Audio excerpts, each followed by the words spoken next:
தண்ணீரின் அருமை குறித்து, தண்ணீரின் அருமை தெரிந்து கல்லணை கட்டி தந்த என் பாட்டன் காலடிபட்டு நடந்த தஞ்சை மண்ணில் நின்று தண்ணீரை பற்றி பேச வேண்டும் என்று முடிவெடுத்தேன். அதுவும் அவன் கல்லணை கட்டிய திசையில் நின்று பேச வேண்டும் என்று அவனுக்கு நன்றி சொல்லி என்னுடைய வீர வணக்கத்தை செலுத்தி நின்று பேச வேண்டும் என்று நினைத்தேன். அதனால் இந்த நிலத்தில் நின்று பேசுகிறேன். அன்று முப்போகம் விளைந்த தஞ்சை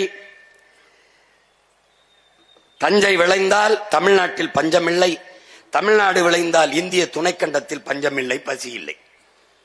ஆனால் இன்று தஞ்சை எந்த காவிரியை தடுத்து கல்லணை எட்டி பாசனத்திற்கு நம் பாட்டன் பயன்படுத்தினானோ அதே காவிரியிலே 150 TMC தண்ணீரை பெற முடியாமல் அவன் பேரனும் பேத்திகளும் தவித்து போய் வறண்டு போய் வாழ்க்கை இருண்டு போய் நிற்பதை நாம் பார்க்கிறோம். 450 TMC 500 TMC தண்ணி வந்து கொண்டிருந்த காலத்தில் இன்றைக்கு 150 TMCக்கு 60-70 TMCக்கு. அதைத்தான் நம்முடைய அப்பா நல்லகண்ண அவர்கள், நல்லுசாமி அவர்கள் சொல்லுகிறார்கள். ஒவ்வொரு நாளும் எங்களுக்கு விநியோகம் செய்ய வேண்டும், நீரை பிரித்து தர வேண்டும் என்று. என் நீர் என்னுடைய உரிமை, தமிழ் தேசியத்தின் அடிப்படை உரிமை. அதை தர மறுக்கிறது கர்நாடகா, பெற்றுத்தராமல் வேடிக்கை பார்க்கிறது இந்த ஆட்சியாளர்களில். இந்திய நாட்டை ஆண்டு கொண்டிருக்கிற இந்த கட்சிகள் ஆட்சி.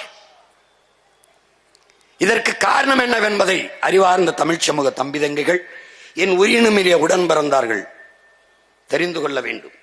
இங்கே முப்போகம் விளைந்த நிலம் வறண்டு இன்னைக்கு ஒரு போகம் விளைவதற்கு கூட தண்ணீருக்கு ஊரான்ட்டே கையேந்திர நிலைமைக்கு நிற்க காரணம் இந்த இடத்திலே பாருங்கள்.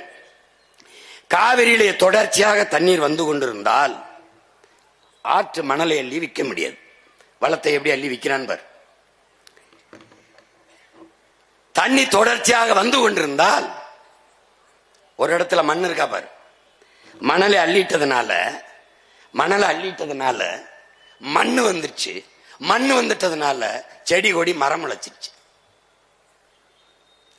ஆத்துக்குள்ள நடு ஆத்துல மரம் செடி கொடி முளைக்காது, 2 பக்கம் கரையில தான் நாதனம் முளைக்கும். ஆனால் மணலை அள்ளி விட்டால், மண் வந்து விட்டால் அங்கே மரம் செடி கொடி முளைச்சிரும், ஆறு செத்துரும். தம்பி ஹுமாயூன் சொன்னார் பாருங்க, 3 அடிதான் அல்ல வேண்டும், ஆனால் 30 அடிக்கு இரும்பு கை கொண்டான் போக்கலேன் எந்திரம் கொண்டு அல்ல அனுமதித்தவனவன் இந்த ஆட்சியாளர். ஏரி குளத்தை வெட்ட சொல்லுகிறோம், வெட்டினான் ஆற்றுக்குள்ளே. ஆற்று நீரை தேக்க அங்கே ஏரி குளத்தை வெட்டணும், அவன் ஆற்றுக்குள்ளே வெட்டிட்டான் பார். எதற்கு இந்த குழி சீமான், என்னை தூக்கி இதிலே போட்டு புதை என்று அவன் சொல்லுகிறான்.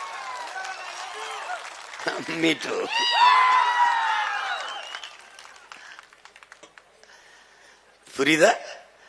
இந்த மணல் என்பது வெறும் மணல் அல்ல, இது உலகத்திலே மிகச்சிறந்த நீர் வடிகட்டி, உலகத்திலே மிகச்சிறந்த நீர் தேக்கி.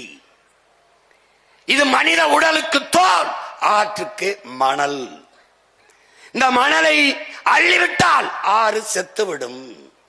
மனித உடலிலே தோலை எடுத்து விட்டால் மனித உடலிலே நோய் தொற்று வந்து எப்படி செத்து போவானோ அப்படி என் ஆறு செத்து போகும்.